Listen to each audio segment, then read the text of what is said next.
eu estou iniciando uma série de vídeos onde eu vou compartilhar com vocês toda a minha experiência pelo qual eu adquiri ao longo de 15 anos como professor e advogado especializado em direito tributário.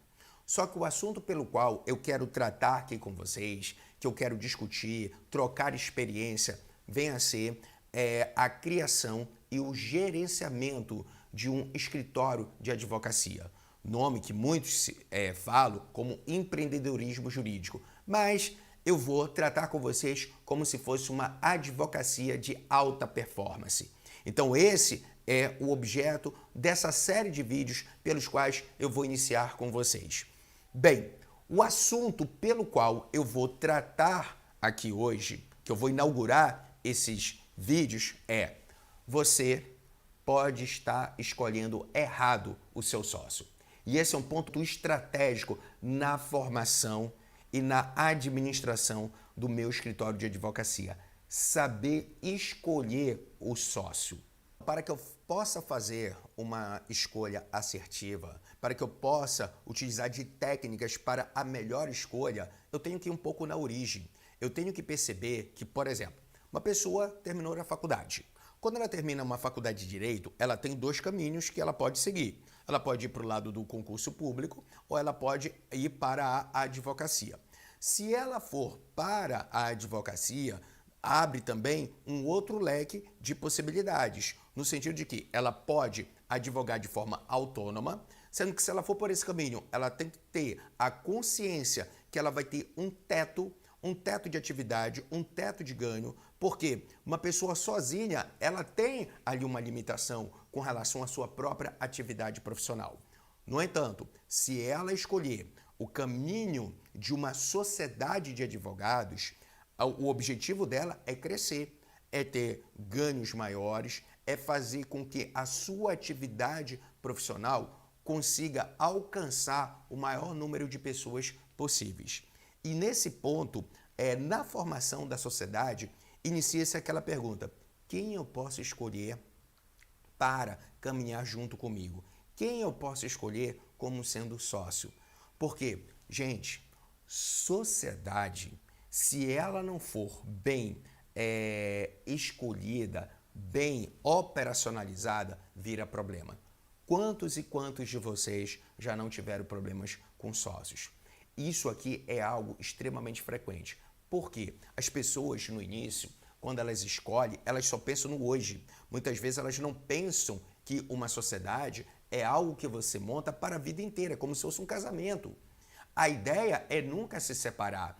A ideia é você passar o resto da vida convivendo com determinada pessoa. Só que perfis de comprometimento, isso aqui, com o tempo, pode mudar. Quantos e quantos de vocês já não tiveram problemas com seu sócio, principalmente com relação a comprometimento? Esse, se não for o maior, é um dos maiores problemas que eu consigo detectar no dia a dia. Então, por exemplo, eu resolvi montar uma sociedade e aí o que eu faço? A primeira coisa que você vai imaginar: porra, quem é meu amigo, quem é meu parceiro? Então você acaba decidindo emocionalmente e não fazendo uma análise técnica criteriosa para escolher o seu sócio. Muitas das vezes você acha que está realizando uma análise objetiva, mas não, está decidindo com emoção. Meu sócio, ele não precisa ser meu amigo, ele precisa ter o mesmo comprometimento, o mesmo perfil e a mesma forma de atuação que eu tenho, ou seja, nós temos que estar alinhados com os nossos pensamentos profissionais. Mas qual é a tendência das pessoas? Escolherem os sócios como amigo. Então, por exemplo, eu conheço um cara que é muito bom, se formou na área jurídica, foi meu parceiro, todo final de semana a gente sai, toma uma cerveja, o cara é super gente boa e detalhe, ele é extremamente competente como advogado. Então, por exemplo, eu sou da área tributária, esse meu amigo da área penal, beleza, vamos juntar o penal com o tributário, formar um escritório, temos duas bancas. Aí você chama ele, qual é a consequência? Ele aceita a tua proposta, os dois faz a integralização do capital social. Então, por exemplo, eu boto 15 mil, ele bota 15 mil reais de capital social. Formamos uma sociedade formal e aí a gente começa a desenvolver a nossa atividade. Só que olha a situação que pode acontecer quando há problemas de comprometimento. Então, digamos que iniciamos a nossa atividade profissional e aí no primeiro mês eu consegui fechar um contrato de uma causa tributária de 10 mil reais. Opa, para um escritório que está começando agora, é algo muito bom. Então, fechei aqui e esse meu amigo, esse meu sócio, não conseguiu fechar nada. Passaram-se o primeiro mês. No segundo mês, eu fechei um outro contrato de 8 mil e ele só conseguiu fechar um contrato de 2 mil. Qual é a consequência? Se isso começar a se tornar algo de forma reiterada, acaba gerando um desequilíbrio na sociedade. No início, a pessoa, por exemplo, que acaba levando mais receita para o escritório, aceita, mas com o tempo isso gera um desgaste e isso a gente tem que perceber. Por quê? A pessoa vai dizer, porra, eu estou levando aqui toda a receita para o escritório. No final, quando a gente for fazer o balanço e aí gerar um saldo positivo, vamos ter que estabelecer o pagamento dos dividendos, o pagamento dos lucros. Só que eu trabalhei, trouxe recurso para o escritório, recebo a metade do que a outra pessoa que não trouxe nada vai receber. Então, nesse caso, esses problemas de comprometimento acabam gerando um desgaste, que qual é a tendência? Haver uma ruptura no futuro. Então, esse é um problema que nós temos muito grande, que é com relação ao comprometimento. Outro problema que nós temos que pode surgir é o perfil de atuação. Então, por exemplo, digamos que eu resolva realizar um perfil de atendimento com os nossos clientes de forma personalizada, mas o meu sócio, ele tem uma linha já de atendimento padronizado. Então, qual é a consequência? Nós não estamos aqui sincronizados, sintonizados nesse perfil.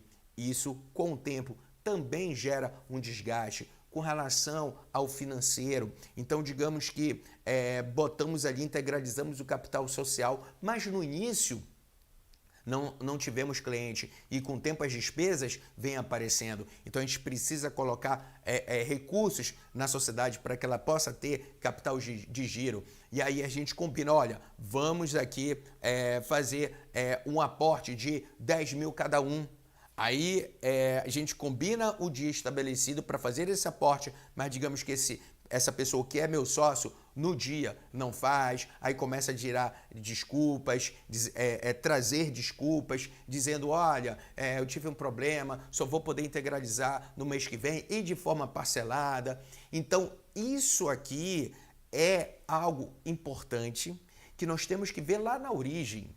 Então, quando se fala com relação à escolha do sócio, a primeira coisa que a gente tem que pensar, como é que a gente vai evitar ou diminuir os problemas que vão ocorrer no decurso de uma sociedade? Impossível uma sociedade não ter problema. Isso é impossível. O que pode acontecer é a melhor forma pelo qual nós podemos gerenciar esses problemas. E aí vem a pergunta, como resolver uma situação como essa? Como realizar aqui a melhor escolha? No mundo dos negócios, no mundo da atividade empresarial, algo que está hoje muito em alta são as soft skills, que corresponde às habilidades emocionais da pessoa. Ou seja, corresponde à análise da sua inteligência humana. Hoje é o que leva hoje um peso muito grande na hora de você contratar um colaborador e até mesmo escolher um sócio para caminhar juntos. Porque a análise, muitas vezes, ela se dá de forma errada, porque muitas pessoas escolhem pelo que se chama de hard skills, que corresponde às habilidades técnicas, que são mais objetivas e que você pode visualizar dentro de um currículo. Então, por exemplo, eu vou chamar aquela pessoa para ser meu sócio, aquele advogado, porque ele fez uma boa faculdade, se especializou, já tem experiência de outros escritórios, tá acostumado a desenvolver aqui processos. Então, numa primeira análise, está tudo ali relatado. Só que o que eu tenho que perceber, principalmente, é quando eu vou escolher o sócio. Se eu estou no início de uma sociedade, aquele sócio, da mesma forma como você, o que ele tem que ser? Um líder. Então, em razão disso, eu tenho que analisar aspectos subjetivos. Daí que vem, como eu mencionei para vocês, as soft skills. Na medida em que eu tenho que saber, aquela pessoa que, embora seja técnico, tem um perfil de liderança, tem um perfil para comandar, ele é proativo, é uma pessoa, como eu já falei antes, comprometida, ele tem foco, porque isso é o que vai gerar uma duração para a tua sociedade e principalmente a possibilidade de obtenção de sucesso. Porque se um tem foco e o outro não tem, se um tem espírito de liderança e o outro não tem, eu vou ter aqui um certo desequilíbrio. E isso pode estar certo. Gente, com o tempo gera problema. Porque tem pessoas que têm um perfil que não conseguem serem líderes. Tem pessoas que elas funcionam muito bem obtendo ordens. Então aquela pessoa, você imagina o seguinte, olha, ele é muito bom, ele é muito técnico, mas não dá para ser meu sócio. No entanto, ele pode ser um advogado meu, ele pode trabalhar para mim, de repente numa outra oportunidade, mas como sócio não. Então eu já afasto essa escolha e vou para uma outra. Porque hoje a gente tem que ter pessoas que têm espírito empreendedor, espírito que fique a todo momento pensando como possa melhorar, como possa desenvolver dentro da sociedade como pessoa e como profissional. Então, um aspecto principal pelo qual você tem que analisar é se ele tem um espírito de liderança, se ele tem um comprometimento e se ele é colaborativo junto de uma sociedade, se ele sabe delegar funções, porque é o seguinte, um ponto importante é, quando você forma a sociedade, é estabelecer qual é a hierarquia e divisão das tarefas. Então, por exemplo, todo escritório ele tem que ser dividido em setores administrativos, setor de pessoal, setor comercial, que é onde tem vendas e marketing. E aí você fala, poxa, René, mas eu, digamos, estou atuando de forma autônoma, como é que eu vou dividir? Divide num papel. Se você não objetivar o teu escritório de forma setorizada, vira uma bagunça.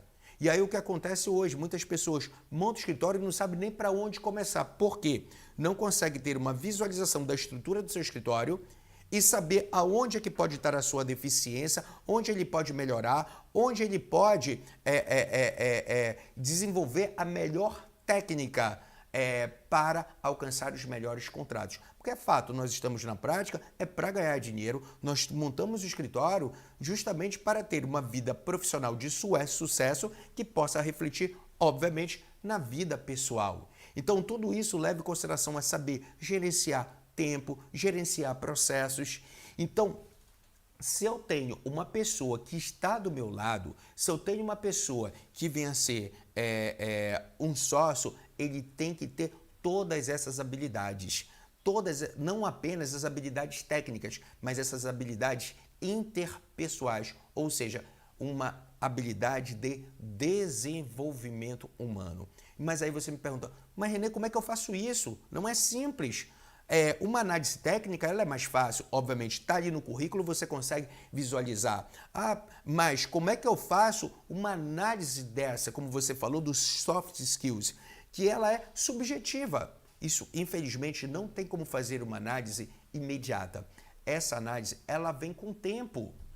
Então, como é que a gente pode tentar resolver, solucionar esse caso para evitar problemas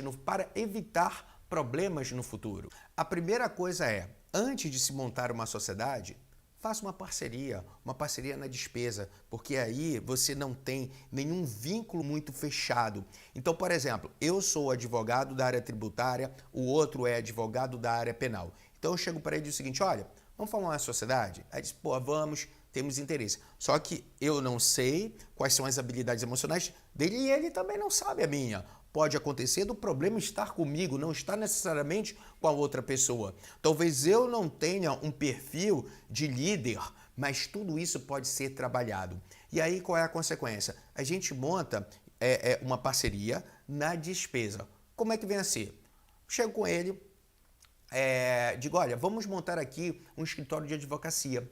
Beleza, a gente monta o escritório de advocacia, só que a gente aluga um espaço, mas eu tenho o meu acervo de processos, eu tenho os meus clientes e ele tem os clientes dele. E aí qual é a consequência? Nesse momento a gente só faz o quê? A divisão de despesa. Ele atua de forma autônoma, eu atuo de forma também autônoma. Mas aí o que a gente faz? A gente começa a estabelecer algumas diretrizes para a nossa atividade. E aí é o momento pelo qual a gente está, como eu digo, se namorando, no sentido de se conhecendo, o perfil, se aquela pessoa realmente tem um comprometimento, olha, todo mês ele consegue ter clientes, fechar bons contratos, eu também. Então isso dá um sinal, ou seja, sinaliza que nós temos a possibilidade de crescimento, temos a possibilidade de montar uma estrutura mais robusta. Ou então, eu trago muito cliente, eu tenho muito cliente e ele tem poucos clientes. Qual é a consequência? Com o tempo ele vai reclamar de pagar despesa. E aí você diz, ó, esse aqui não dá para ser parceiro, vamos para o próximo. Então é assim que você vai fazendo no início, escolhendo pessoas para atuar em parceria no mesmo local, para que aquele convívio, daquela dinâmica de atividade, você consiga estudar e ver o perfil. Pode acontecer de, no início, ele talvez não ter o perfil que você deseje como sócio. E ele, a mesma coisa, a situação pode ser recíproca, mas tudo isso também pode ser mudado, pode ser desenvolvido por vocês. E como? Ora, fazendo reuniões periódicas. Ou seja, estabelecendo um comprometimento de, por exemplo, vou dar aqui uma periodicidade. A cada 15 dias, esses sócios, parceiros, se reúnem e começam a discutir sobre como é que seria o andamento dali e o desenvolvimento da atividade profissional de ambos. Então é aquela tal coisa, vamos aqui padronizar. Você é um profissional autônomo, eu também sou. Por enquanto nós não temos aí do escritório. Porém, perante a visualização do seu cliente, ali é como se fosse o escritório, porque ele vai chegar no local físico, vai encontrar você como advogado, vai encontrar a outra pessoa ali atuando numa outra área. Porém, vocês são autônomos. Vocês, nesse caso, só estão o quê? Dividindo despesa. Isso aqui é muito comum, por exemplo, na atividade médica, em médicos que dividem consultórios. Agora, aqui dentro do plano da advocacia, quando a gente está agindo de forma autônoma, nada impede que a gente possa estabelecer procedimentos e começar a alinhar ali comportamentos. Então você pode chegar e dizer o seguinte, olha, vamos aqui a cada 15 dias se reunir e estabelecer um feedback. Ou seja, tem que ser sincero, um fala para o outro qual é o feedback que ele tem, e o que pode melhorar. Olha, eu acho que você poderia estar mais presente no escritório, ou então eu acho que você poderia